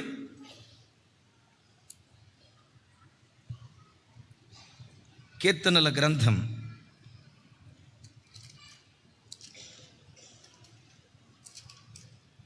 99వ కీర్తన 6వ చరణం నేను చదువుతాను, నాతో కలిసి అందరూ చెప్పడానికి ప్రయత్నం చేయండి. ఆయన యాజకులలో మోషే అహరోనులుండిరి, ఆయన నామమును బట్టి ప్రార్థన చేయు వారిలో సమూయేలు ఉండెను. నా వైపు చూడండి, ఇక నేను చెప్తాను, నాతో కలిసి చెప్పండి. ఆయన యాజకులలో మోషే అహరోనులుండిరి, ఆయన నామమును బట్టి ప్రార్థన చేయు వారిలో సమూయేలు ఉండెను. ఈ వచనంలో ఎంతమంది పేర్లు రాయబడ్డాయి? పెద్దగా చెప్పాలిరా తల్లి. ఎవరెవరి పేర్లు? ఈ ముగ్గురు పేర్లను పరిశుద్ధాత్మ దేవుడు 2 గ్రూపులుగా డివైడ్ చేసి మోషే అహరోనుల పేర్లేమో యాజకుల గుంపులో చేర్చాడు. ప్రార్థించే ప్రార్థనా పరుల గుంపులోనేమో సమూయేలు పేరు చేర్చాడు. నేనంట సమూయేలు ప్రార్థనా పరుడే, మోషే ప్రార్థనా పరుడు కాదా? మోషే ప్రార్థనా పరుడా కాదా? చాలా గొప్ప ప్రార్థనా పరుడు. యాజకుల గుంపులోనేమో వాళ్ళిద్దరి పేర్లు చేర్చి ప్రార్థనా పరుల గుంపులోనేమో సమూయేలు పేరు చేర్చాడు. మోషే ప్రార్థనా పరుడు కాదా? ఆలోచిస్తే 80 సంవత్సరాలు నిండిన వయస్సులో 40 రోజుల పాటు 2 పర్యాయాలు సినాయి పర్వతం మీద కఠోర ఉపవాసం చేశాడు మోషే. అన్నపానాలు పుచ్చుకోకుండా. ఒకసారి నా వైపు చూసి చెప్పండి, ఏ వయసులో? 80 సంవత్సరాలు దాటిన వయసులో ఎన్ని రోజులు ఉపవాసం ఉన్నాడు? ఇప్పుడు మనం ఉన్నాం 40 సంవత్సరాలు దాటితే ఒక్క పూట ఉపవాసం ఉండటానికి 1/2 డజన్ అరటిపళ్ళు 1 గ్లాస్ పాలు అయిపోవలసిందే. ఒక్క పూట ఉపవాసం ఉండటానికి పడే ఆపసోపాలు అంతా ఇంత కాదు. ఒక చెల్లి చెప్తుంది, అన్నయ్య ఉపవాసం ఉండాలని సిన్స్ 15 సంవత్సరాలు బట్టి అనుకుంటున్నాను అన్నయ్య, ఎప్పటికీ అనుకుంటూనే ఉన్నాను అన్నయ్య, ఎంతవరకు ఒక్కరోజు కూడా ఉపవాసం ఉండలేదు అన్నయ్య. మరి ఏం జరిగింది తల్లి? ప్రతిరోజు రాత్రి అనుకుంటా రేపు ఉపవాసం ఉండాలని. అన్నయ్య 10 దాకా 11 దాకా ప్రాణం బెగబెట్టి ఉంటాను అన్నయ్య. ఇక ఆకలి తట్టుకోలేక మామూలు రోజుల్లో 3 ఇడ్లీ తింటే ఆ ఆకలి తట్టుకోలేక డజన్ ఇడ్లీ తింటాను అన్నయ్య. ఏమోనన్నయ్య ఆకలికి అసలు 40 సంవత్సరాలు దాటితేనే ఒక పూట ఉపవాసం ఉండటానికి ఆపసోపాలే. మోషే 80 సంవత్సరాలు దాటిన వయస్సులో 40 రోజుల పాటు 2 పర్యాయాలు ఉపవాసం. మోషే ప్రార్థన చేస్తూ ఉంటే సినాయి పర్వతం మీదకి సాక్షాత్తు దేవుడే దిగొచ్చారు. ఆయన నిబంధన పలకలు తన చేతులతో రాసి మోషేకు కానుకగా ఇచ్చాడు. దేవునిని ముఖాముఖిగా, బైబిల్లో రాయబడిన మాట, నిదానించి చూచాడట. దేవుణ్ణి ఎలా చూశాడు? కొంచెం గట్టిగా. దేవుడేదో మోషేకు మెరుపులాగా అట్లా ప్రత్యక్షమై క్షణాల్లో మాయంగా అయ్యలేదు. దేవుడు అలా ప్రత్యక్షమైతే చూడండి, మోషే దేవుణ్ణి ఇలా నిదానించి చూచాడట. బైబిల్లో రాయబడిన మాట, మోషే వలె దేవుని అంతగా ముఖాముఖిగా ఎరిగిన ప్రవక్త ఇంకొకరు. ఎంత గొప్ప ప్రార్థనాపరుడే! ఎంత గొప్ప ప్రార్థనాపరుని పేరు ఎవరి పేరు పక్కన చేర్చబడలేదు? సమూయేలు సరసన చేర్చబడలేదు. ఎందుకో చెప్పంటారా? మోషే ప్రార్థనా పరుడే కానీ సమూయేలు సరసన చేర్చదగినంత ప్రార్థనా పరుడు కాదు. బాబోయ్, మోషేనే ఇంత గొప్ప ప్రార్థనా పరుడైతే మోషే పేరు సమూయేలు సరసన చేర్చదగింది కాకపోతే సమూయేలు ఇంకెంత గొప్ప ప్రార్థనా పరుడో కదా. ఇప్పుడు నేను అడుగుతా, సమూయేలుకు ఎంత బలమైన ప్రార్థనాత్మ ఎక్కడి నుండి వచ్చింది? వాళ్ళమ్మ మీద ఉన్న కన్నీటి ప్రార్థనాత్మే కుమారుడు సమూయేలు మీదకి దిగి రావటానికి దేవుడు కృప చూపించాడు. ఓ మాట అడుగు, తల్లి నా వైపు చూడరా, 2 చేతులు జోడించి, దేవా భక్తి కలిగిన ఆత్మ నా మీద కుమ్మరించయ్యా. ఆస్తిపాస్తులున్నా లేకపోయినా కన్నీళ్లతో నీ పాదాలు తడిపే ఆత్మ నా మీద కుమ్మరించయ్యా. కూర్చున్నా లేచిన దేవుడు దేవుడు దేవుడు దేవుడు దేవుని కొరకు పరితపించే ఆ పరితపించే హృదయం నాకు దయచేయ్యా. నీ కొరకే నేను బ్రతకాలి. అలాంటి పవిత్రమైన ఆత్మ, ప్రార్థనాత్మ నా మీద కుమ్మరించయ్యా. దేవుని సన్నిధిలో అడుగు. యేసు నామం పేరిట అట్టి ప్రార్థనాత్మ మన ఒక్కొక్కరి మీద దేవుడు కుమ్మరించునుగాక. అది మన పిల్లల పిల్లలను ఏలుబడి చేయునుగాక. కొంచెం గట్టిగా చెప్దాం ఆమెన్. కొంచెం గట్టిగా ఆమెన్. రైట్. దావీదు తప్పు చేశాడు, నడి వయసులో జారిపోయాడు, కాలు జారాడు. దేవుడు ఎప్పుడు పడిపోయిన వాడిని పడిపోయిన స్థితిలోనే ఉంచాలి, దేవుని చిత్తం కాదు.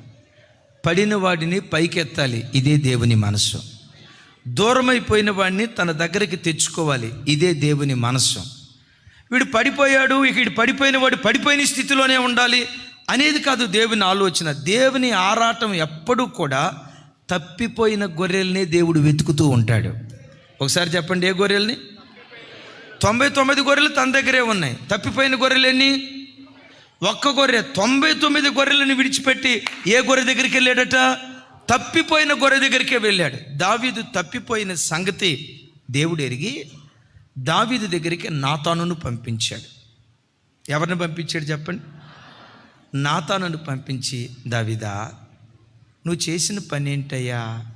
తప్పు కదా, ఎందుకు ఇలాంటి బుద్ధిహీన పని చేసావు అని ఇంత మృదువుగా కాదు కానీ కాస్త ఘాటుగానే చెప్పాడు. ఆ మరణమునకు తగినవాడు నీవే అని అంటంతోటే దావీదు ఏం చేశాడో తెలుసా?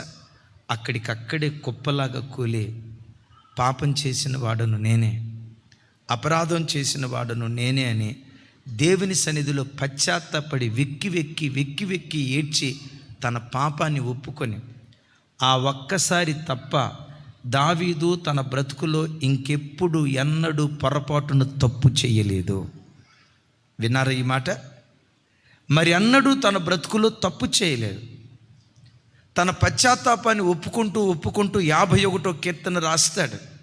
నేను ఇలా అపరాధం చేశానయ్యా, నా పరిస్థితి ఇదయ్యా అని తన పాపాన్ని ఉన్నది ఉన్నట్లుగా దేవుని సన్నిధిలో ఒప్పుకున్నాడు. బైబిల్లో 2 మాటలు వాళ్ళ చరిత్ర, వాళ్ళ బ్రతుకును మార్చేసింది. నాతో కలిసి చెప్పండి ఈ 2 మాటలు. నేనా? చెప్పండి చెప్పండి. నేనా? నేనే. ఇంకోసారి. నేనా? నేను చెప్పినట్టు చెప్పాలా? నేనా? నేనే. ఈ 2 అక్షరాలు ఇద్దరి బ్రతుకులను, వాళ్ళ చరిత్ర తిరగరాసింది. 12 మంది అక్కడ కూర్చున్నారమ్మా. యేసయ్య అన్నారు, మీలో ఒకడు నన్ను అప్పగించబోతున్నాడు అన్నారు. యేసయ్యను అప్పగించబోయేది ఎవరు? ఉన్నాడు అక్కడ? ఉన్నాడు. ఆ మాట అంతంతో ఏమనాలి? నేనే ప్రభువా, దారి తప్పినోడిని నేనేనయ్యా, అక్రమం చేసినోడిని నేనేనయ్యా, 30 వెండి నాణాలకు బేరమాడిన వాడిని నేనేనయ్యా అని దేవుని పాదాల మీద పడి పశ్చాత్తాపడితే గనుక ఇస్కరియోతు యోధా స్థానమట వాస్తవంగా అపోస్తులైన పౌలు వారి స్థానమట. పౌలుని ఎలా వాడుకున్నాడో యోధాను కూడా దేవుడు అలా వాడుకోవాలనుకున్నాడు. కానీ యోధా ఏమంటాడు? చెప్పండి చెప్పండి కొంచెం పెద్దగా. నేనా? చెప్పాలి. మనిషికి ఉండే గుణాల్లో ఎదుటోళ్ళ తప్పులు ఎన్నైనా చెప్తాడు, కానీ తన తప్పు మాత్రం పొరపాటున నోటితో ఒప్పుకోడు. అక్కడ దాకెందుకు? మీరు టీ కప్పు గడిగేటప్పుడు టీ కప్పు పగిలిపోయింది అనుకోండి, మీ భర్త గుర్తొచ్చి టీ కప్ ఒకటి కనపడాలి ఏమైంది అని అంటంతో ఏం చెప్తారు? మీరు అబద్ధం ఆడకుండా చెప్పండి. ఏమనండి నాకు తెలియదు అని చెప్తారా? నా చేతిలో పగిలిపోయిందని చెప్తారా? అబద్ధం ఆడకుండా చెప్పండి. చూసారా? వెంటనే చెప్పే మాట, నాకు కూడా కనపట్లేదండి, మీకేమైనా కనపడితే వెతికి చెప్పండి. మనిషికండి ఎదుటోళ్ళ తప్పులు, ఇప్పుడు నేనున్నా కదరా తల్లి, నేనున్నా కదా, మీ తప్పు చెప్పగలుగుతా. నా తప్పు నేను తెలుసుకోలేని బుద్ధిహీనుణ్ణి. మీ తప్పు చెప్పగలుగుతా, మీ తప్పు చెప్పగలుగుతా, విశ్వాసుల తప్పు చెప్పగలుగుతా, ఎదుటోళ్ళ తప్పు చెప్పగలుగుతా, దైవ సేవకురాలి తప్పు చెప్పగలుగుతా, నా తోటి సేవకుల తప్పు చెప్పగలుగుతా, అందరి తప్పులు నేను చెప్పగలుగుతా. కానీ నా తప్పు నేను తెలుసుకునే విషయంలో గుడ్డివాడిగా మనిషి మిగిలిపోతాడు. అందుకనే దావీదు అంటాడు కదా, తన పొరపాటులను కనుగొనగలిగిన వాడు ఎవడు అంటాడు. నేను చాలాసార్లు ఈ మాట చెప్పాను. ఇప్పుడు ఒక సిస్టర్ దగ్గరికి వచ్చి, అమ్మా నీ భర్తలో ఉన్న తప్పేంటో చెప్పమ్మా అని అడిగామనుకోండి, అట్లాగా నేను సిస్టర్లు అంటున్నాను, నా మీద ఎవరు కోపం తెచ్చుకోవద్దాము, ఎవరికి అర్థం అవటానికి చెప్తున్నా. మీరేమంటారు తెలుసా? అయ్యగారు ఆయన తప్పులు చెప్పాలంటే 1 2 అయ్యా, రాసుకుంటూ పోవాలయ్యా. మొదటి పుస్తకం అయిపోయిన తర్వాత చివరి భాగంలో, తరువాయి భాగం 2వ పుస్తకంలో, 2వది పూర్తయిన తర్వాత చివరిలో తరువాయి భాగం 3వ పుస్తకంలో, 3వది అయిపోయిన తర్వాత తరువాయి భాగం 4వ పుస్తకంలో. అన్నయ్య 1 2 అని చెప్పుకుంటా ముగింపులో ఏమంటారు తెలిసాక ఏడుస్తా, అన్నయ్య నేను కాబట్టి కాపురం చేస్తాను అన్నయ్య, ఇంకొక ఆడదైతే పొరపాటున కాపురం చేయదు అన్నయ్య అని అంటుంది. నిజమే, భర్త అంత మంచోడు కాదు, నేను కాదంటలా, నువ్వు కాబట్టి ఓర్చుకుంటున్నావు, నేను కాదంటలా. సరే, ఇంత చెప్పిన తర్వాత ఆ సిస్టర్ దగ్గరికి వెళ్ళి, అమ్మా సరే భర్త తప్పులు 4 5 పుస్తకాలు రాసిన తరువాయి భాగం ఇంకో పుస్తకం అన్నావు కదా, సరే నీ తప్పేంటో చెప్పమ్మా అని అన్నావు అనుకోండి. అప్పుడు ఆ సిస్టర్ ఏమంటుందో తెలుసా? అన్నయ్య నేను ఎట్టాడిదాన్నో మీకు తెలియదా అన్నయ్య? కావాలంటే జ్యోతక్కనన్నండి అన్నయ్య, అడగండి అన్నయ్య, కావాలంటే రాజన్నని అడగండి అన్నయ్య. నన్ను గూర్చి చెప్పాలంటే మరియమ్మ తల్లికి స్వయాన చెల్లెల్ని గాబ్రియల్ దూతకి ఏకంగా అక్కనే ఎక్కడికి వెళ్ళిపోయారు? అది స్త్రీలే కాదు. భాస్కరనా మిమ్మల్ని అడిగిన అక్క తప్పు చెప్తారు కానీ మీ తప్పు పొరపాటుని చెప్పరు, ఎవరైనా అంతే. అందుకనే నేనా అన్నాడు. ఎవరు? ఇస్కరియోతు యోధ. దావీదు ఏమన్నాడు తెలుసా? నేనే పాపము చేసిన వాడను, నేనే అతిక్రమము చేసిన వాడను, నేనే అపరాధం చేసిన వాడను నేనేనని ఉన్నది ఉన్నట్లుగా దేవుని సన్నిధిలో ఒప్పుకున్నాడండి. అందుకని వాక్యంలో రాసింది, అతిక్రమములు దాచిపెట్టువాడు వర్ధిల్లుడు, వాటిని ఒప్పుకొని విడిచిపెట్టువాడు దేవుని కనికరాన్ని పొందుతున్నాడు. నా చేతులెత్తి ఈ దినాన్ని దీవిస్తున్నాను. పునరుద్ధాన ఆరాధనకు వచ్చిన ఒక్కొక్క బిడ్డ మీదకి నా దేవుని కనికరం దిగొచ్చునుగాక, దేవుని కనికరం దిగొచ్చునుగాక, దేవుని కనికరం దిగొచ్చునుగాక. అలా ఆయన కనికరం దిగి రావాలంటే ఈరోజు ఆరాధనకు వచ్చిన నీ బ్రతుకులో యోధాలాగా నేనా అని అనుకో. నేనే ప్రభువా, బ్రతకాల్సినంత భక్తిగా నేను బ్రతకలేకపోతున్నా, నడవాల్సినంత నీతిగా నేను బ్రతకలేకపోతున్నా, చూపును జయించలేకపోతున్నానయ్యా, ఆలోచన జయించలేకపోతున్నానయ్యా, నోటి మాటలు జయించలేకపోతున్నానయ్యా, జారే లోకంలో బ్రతుకుతూ తెలియకుండా ఎక్కడో ఓ చోట నేను జారిపోతున్నానయ్యా. జారిపోకుండా నన్ను నిలవబెట్టవా? దేవుని సన్నిధిలో నువ్వు అడిగితే ఎన్నడూ జారిపోకుండా నిత్యము నిలిచే సియోను కొండలాగా నా దేవుడు నిన్ను నిలవబెట్టునుగాక. ఆఖరి మాట, దావీదు జీవితం మనకు నేర్పే 7 పాఠాలు. మొట్టమొదట, బాల్య దినాల నుండి దేవుని సన్నిధిలో భయభక్తులు కలిగినవాడు. రెండవది, తన చేతిలో ఉన్న దానితోనే తనకు జయాన్ని ఇస్తాడు. దొడ్డిదారిని ఎన్నుకోలేదు, చెప్పండి, రాజమార్గాన్ని ఎన్నుకున్నాడు. 4వది, నిలవబడిన వాడు తాను పడిపోకుండా జాగ్రత్తగా చూడాలి. 5వది, తల్లిదండ్రుల మీద ఉన్న ఆత్మ పిల్లల మీదకి వెళ్తుంది. 6వది, దావీదు దిద్దుబాటు కలిగినవాడు. దావీదుకున్న కృప ఏంటో తెలుసా? సౌలుకు సొలొమోనుకు లేనిదేంటో తెలుసా? దావీదు ఎప్పుడు దైవ సేవకులతో ఆత్మీయ సహవాసం కలిగి బ్రతికేవాడు. ఆమేన్ చెప్పండి ఒకసారి. కొంచెం గట్టిగా, కొంచెం గట్టిగా. దావీదుతో ఆత్మీయ సహవాసం కలిగిన సేవకులు ముగ్గురు. మొట్టమొదట సమూయేలు, తర్వాత నాతాను, మూడవది గాదు. ముగ్గురు దైవ సేవకులు ఈ చుట్టూత దావీదు బ్రతికేవాడు. అయ్యా, మీ అందరితో కూడా చెప్తున్నా, మీరు ఎంత మంచి ఆఫీసర్లైనా ఏదో ఒక సమయంలో ఏదో ఒక అనుకూలమైన దినాన దేవుని పనిలో మీరు కూడా పాలిభాగస్తులు కండి, దేవుని సేవలో పాలిభాగస్తులు కండి. నేను అంటా, అన్నయ్య నా ఉద్యోగం చాలా పెద్దది అన్నయ్య అని అన్నావు. రైట్, నీ ఉద్యోగం పెద్దదే. దావీదు గారి ఉద్యోగం కంటే నీ ఉద్యోగం పెద్దదా? ఆ తమ్ముడు ఎడ చూస్తున్నాడంటే ఎవరు కష్టాలు వాళ్ళవి అన్న అంటున్నాడు. కాదు, దావీదు దేశాన్ని పరిపాలన చేసే రాజు. సార్ డీసీపీ గారు, దావీదు గారి పోస్ట్ పెద్ద, మీది పెద్దదా? ఆయన ఏమంటారంటే, మా టార్చర్ మాకు తెలుస్తుంది సార్. మీకేం తెలుస్తుంది? మీకే కాదు సార్, నాకు కూడా ఉంది టార్చర్. అక్క మీకు లేదా స్కూల్లో? ప్రతి ఒక్కళ్ళకు ఉంది. అయితే అపార్ట్ ఫ్రమ్ దట్ తమ్ముడు నిస్సి ఎక్కడున్నావు? నువ్వు పరలోకంలో ఉన్నట్టున్నావు. రైట్, చూడండి. అపార్ట్ ఫ్రమ్ దట్ మీ సమయంలో ఎంతో కొంత సమయం దేవుని పనికి కూడా కేటాయించండి. అప్పుడప్పుడు సేవకుల దగ్గరకు వచ్చి, అయ్యా సేవలో మేమేమైనా ఉపయోగపడాలా, మా వంతు పాత్ర మేము ఎలా పోషించాలి? నేను అంటాను, రాజులు యాజకులు కలిస్తే అద్భుతాలు సృష్టించగలుగుతాం.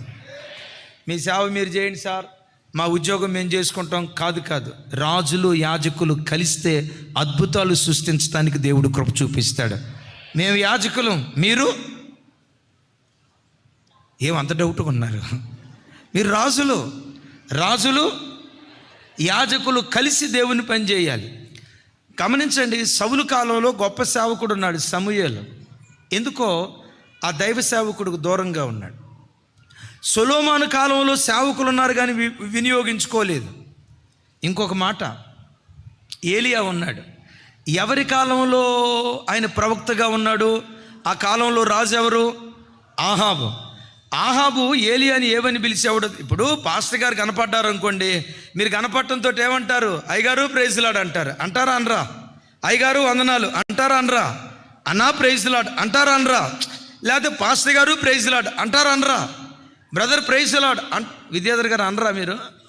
మరేమి ఇట్లా అసలు ఏం అంటలేదు. ఏలియా ప్రవక్త ఏమంటాడో తెలుసా? ఆహాబుకు ఏలియా ప్రవక్త కనపడితే ఏమనేవాడు తెలుసా? నా పగవాడా అనేవాడు. పాస్టర్ గారు కాదు, నా పగవాడా అనేవాడు. మీతో ఒక మాట, మీరు ఎంత పనిలో ఉన్నా, ఎంత గొప్ప ఉద్యోగం చేస్తున్నా, మీరు మీ పిల్లలు వారంలో ఏదో ఒక రోజు దేవుని పనిలో కూడా పాలిభాగస్తులగుదురుగాక. చెప్దాం ఆమెన్.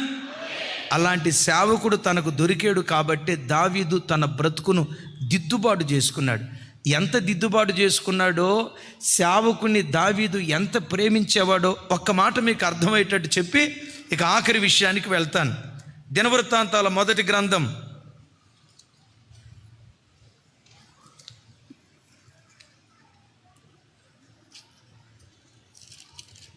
అందరూ మీ బైబిల్ తెరవండి. 3వ అధ్యాయం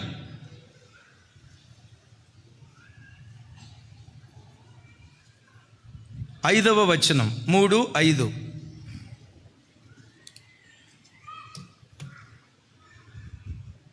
నాతో కలిసి అందరి మాట చెప్పండి. ఇక నేను ముగించబోతున్నాను. చివరి విషయం చెప్పి, యెరూషలేములో 33 సంవత్సరములు ఏలేను. యెరూషలేములో అతనికి పుట్టినవారు ఎవరనగా, అమ్మీయేలు కుమార్తె అయిన బత్షెబ వలన కలిగిన షిమ్యా, షోబాబు, నాతాను, సొలొమోను అను నలుగురు. వాళ్ళ నలుగురు పేర్లు చెప్పండి త్వరగా. ఇంకొకసారి. మూడవని పేరేంటి? దావీదు జీవితంలో దావీదును గద్దించిన ప్రవక్త పేరేంటి? తప్పు చేసినప్పుడు హెచ్చరించిన ప్రవక్త పేరేంటి? నాతాను ప్రవక్త కదా. పుట్టిన 3వ కొడుకు ఏ పేరు పెట్టాడు? ఎందుకు ఆ పేరు పెట్టాడు? దావీదు ప్రత్యక్షత ఎలాంటిదో తెలుసా? నీతిమంతులు నన్ను కొట్టుట ఉపకారం, వారి గద్దింపులు నాకు తైలాభిషేకం లాంటివి అంటాడు. ఆమేన్. ఒక్కసారి చూడండి, ఈ కడవరి దినాల్లో సంఘ పరిస్థితులు మారిపోయాయి. జనాలు ఎలాంటి పాస్టర్ను కోరుకుంటారంటే, మందిరానికి వచ్చారంటే మనోడికి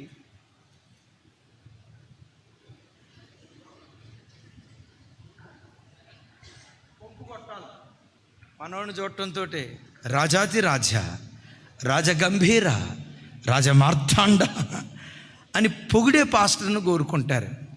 పొగిడే పాస్టర్ మీకు ఉండటం వల్ల మీ ఆత్మీయ జీవితానికి ఎలాంటి ప్రయోజనం ఉండదు. ఆదరించేటప్పుడు ఆదరించాలి, హెచ్చరించేటప్పుడు హెచ్చరించాలి, గద్దించేటప్పుడు గద్దించాలి, దిద్దుబాటు చేసేటప్పుడు దిద్దుబాటు చేయాలి. గద్దించి హెచ్చరించి బుద్ధి చెప్పి ఆదరించే దైవ సేవకుడిని సంఘం కలిగి ఉండటం అది సంఘానికి వరం. కొంచెం గట్టిగా ఆమెన్. సంఘానికి ఏమనుకోవద్దు.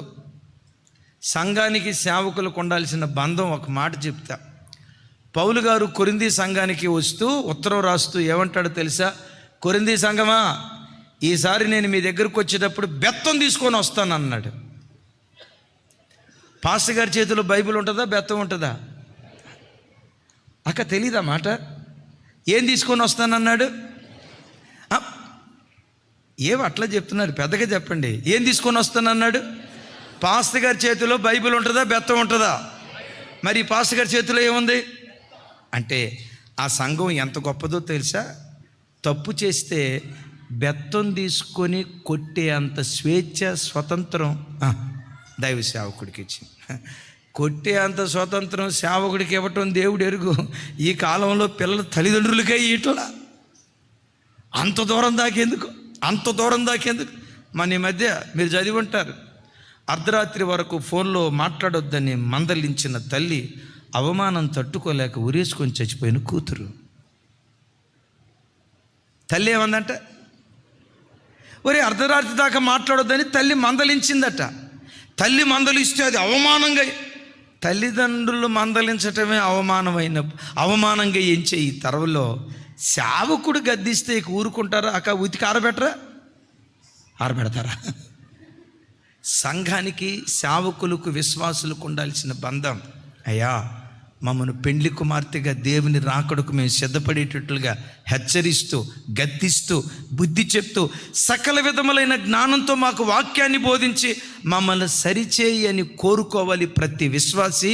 సేవకుడు కూడా వీళ్ళని గద్దిస్తే సంఘం మానేస్తారేమో, వీళ్ళని గద్దిస్తే మన దశంభాగాలు పోతాయేమో, వీళ్ళని గద్దిస్తే మన రాబడి పోద్దేమోనని డబ్బు కొరకు సేవకుడు సేవ చేయకూడదు. ఉన్న వాక్యం, సత్యవాక్యం ఉన్నది ఉన్నట్లుగా చెప్తే అలాంటి దిద్దుబాటు చేసే సేవకుడిని సంఘం కలిగి ఉండటం అది సంఘానికి దీవెన. Praise the lord. ఇప్పుడు దావీదు తనకు పుట్టిన మూడో కొడుకు ఎవరి పేరు పెట్టాడు? తనను గద్దించిన ప్రవక్త పేరు పెట్టుకున్నాడు.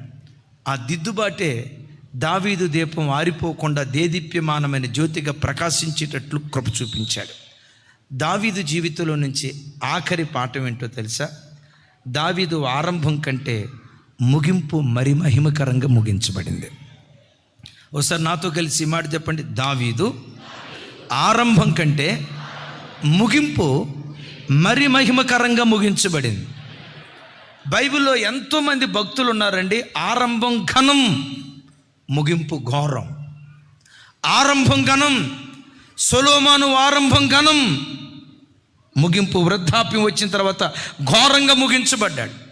సంసోను ఆరంభం ఘనం, ముగింపు ఘోరంగా ముగించబడింది. బైబిల్లో ఎంతోమంది భక్తులు ఆరంభం ఘనంగా ఉంది, ముగింపు ఘోరంగా ముగించబడింది. దావీదు దగ్గరికి వచ్చేసరికి ఆరంభం ఘనం, ముగింపు మరి ఘనంగా ముగించబడటానికి దేవుడు కృప చూపించాడు. ఎలా అతని జీవితం ముగించబడిందో ఒక్కసారి చదివి ప్రార్థనలోకి వెళ్దాం. దినవృత్తాంతాల మొదటి గ్రంథం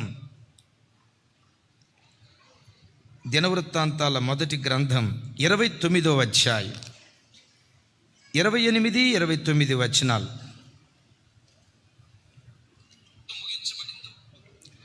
ఒకసారి అందరూ ఒకసారి అందరూ మీ బైబిల్ తెరిచి చూడండి, ఆ మాట టిక్ చేసుకోండి. ఆ మాట మీద చివరిలో చేయబెట్టి, దేవా ఈ వాగ్దానం నా బ్రతుకుల్లో నెరవేర్చాయని దేవుని అడుగుదాం. నాతో కలిసి చెప్పండి. అతడు వృద్ధాప్యము వచ్చిన వాడై ఐశ్వర్య ప్రభావము కలిగి మంచి ముదిమిలో మరణమొందెను. అతని తరువాత అతని కుమారుడైన సొలొమోను అతనికి మారుగా రాజు అయ్యెను. చాలు చిన్న అక్కడే ఉంచి. చూసారా ప్రారంభం ఎంత ఘనంగా ఉందో, ప్రారంభం కంటే దావీదు ముగింపు మరి మహిమకరంగా ఉంది. ఎంతకాలం బ్రతికాడట? నిండు వృద్ధాప్యం వచ్చేవారు. ఎలా చనిపోయాడట? అక్కడ రాయబడిన మాట, ఐశ్వర్యము ప్రభావము కలిగి మంచి ముదిమిలో మరణమొందెను. తాను బ్రతికొండగానే తన కుమారుని కళ్ళతో రాజుగా చూసి ఆ తర్వాత ప్రభు దగ్గరికి వెళ్ళాడు. మరోసారి మాట చెప్పంటారా? తాను బ్రతికొండగానే తన పిల్లల ఆశీర్వాదాన్ని కళ్ళతో చూసి ఆ తర్వాత ప్రభు దగ్గరికి వెళ్ళాడు. ఎంత శ్రేష్టమైన ముగింపు! ఓ దైవజనుడిగా నేను మీ అందరినీ కోరుకుంటున్నాను, ఎంతకంటే శ్రేష్టమైన ముగింపు దేవుడు మీకు అనుగ్రహించునుగాక. ఎంతకంటే శ్రేష్టమైన ముగింపు మనకు అనుగ్రహించునుగాక. నీవు బ్రతికొండగానే నీ కళ్ళ ఎదుట నీ పిల్లల ఆశీర్వాదాన్ని కన్నులారా చూసే ధన్యత దేవుడిచ్చునుగాక. ఒకసారి ఆ వాగ్దానం మీద చేయబెడదాం, అందరూ మోకరించుదాం. కుర్చీల మీద కూర్చున్న వాళ్ళు అలాగే కూర్చోండి. ఒకవేళ మీ చేతులు బైబిల్ ఉంటే ఓపెన్ చేసి ఆ వాగ్దానం మీద చేయబెట్టి, దేవా ఈ మాట నా బ్రతుకులో స్థిరపరచయ్యా, నా ముగింపు ఘనంగా ఉండాలి స్వామి. ఆరంభం కంటే అంటాడు కదా సొలొమోను, కార్యారంభము కంటే కార్యాంతం మేలని లేఖనంలో రాయబడి ఉంది కదయ్యా. నా ముగింపు మహిమకరంగా ముగించబడాలి. దావీదు కంటే శ్రేష్టమైన ముగింపు నాకు దయచేయేసయ్యా. ఈ వాగ్దానం నా జీవితంలో నెరవేర్చేసయ్యా. నా పిల్లల ఆశీర్వాదాన్ని నా కన్నులారా చూడాలి. నా పిల్లల దీవెన నా కన్నులారా చూడాలి. వాళ్ళ ఆశీర్వాదకరపు వార్తలు నా చెవులారా వినాలి. తగిన కాలమందు నిశ్చయంగా నువ్వు కార్యం చేస్తావు. ఈ వాగ్దానాన్ని నా బ్రతుకులో నెరవేర్చేసయ్యా. అడుగుదాం, ఒక్క క్షణం అడుగుదాం. నన్ను బ్రతికించిన దానికంటే, నన్ను ఆశీర్వదించిన దానికంటే, నన్ను నిలవబెట్టిన దానికంటే నా పిల్లల విషయంలో మరెక్కువ కృప చూపించయ్యా. అడుగుదాం ఒక్క మాట. Thank you lord. అలాగే నోరు తెరిచి ప్రార్థన చేసుకుంటూ ఉందాం. ఆ వాగ్దానం నా బ్రతుకులో నెరవేర్చాయా. ఈ మాట నా కుటుంబంలో స్థిరపరిచాయా, నా పిల్లల జీవితాల్లో స్థిరపరిచాయా. ఈ మాట నెరవేర్చబడినట్లుగా కృప చూపించాయా. అడుగుదాం. లైవ్లో ఉన్న బిడ్డలు కూడా ప్రార్థనలో ఏకీభవించారు. స్తోత్రం. దావీదుకి ఇచ్చిన శ్రేష్టమైన ముగింపు నాకు దయచేయి. దావీదుకి ఇచ్చిన శ్రేష్టమైన ముగింపు నాకు దయచేయి స్వామి. ఈ వాగ్దానం నా బ్రతుకులో నెరవేర్చయ్యా. యేసు నామం పేరిటి వాగ్దానాన్ని దేవుడు నెరవేర్చునుగాక.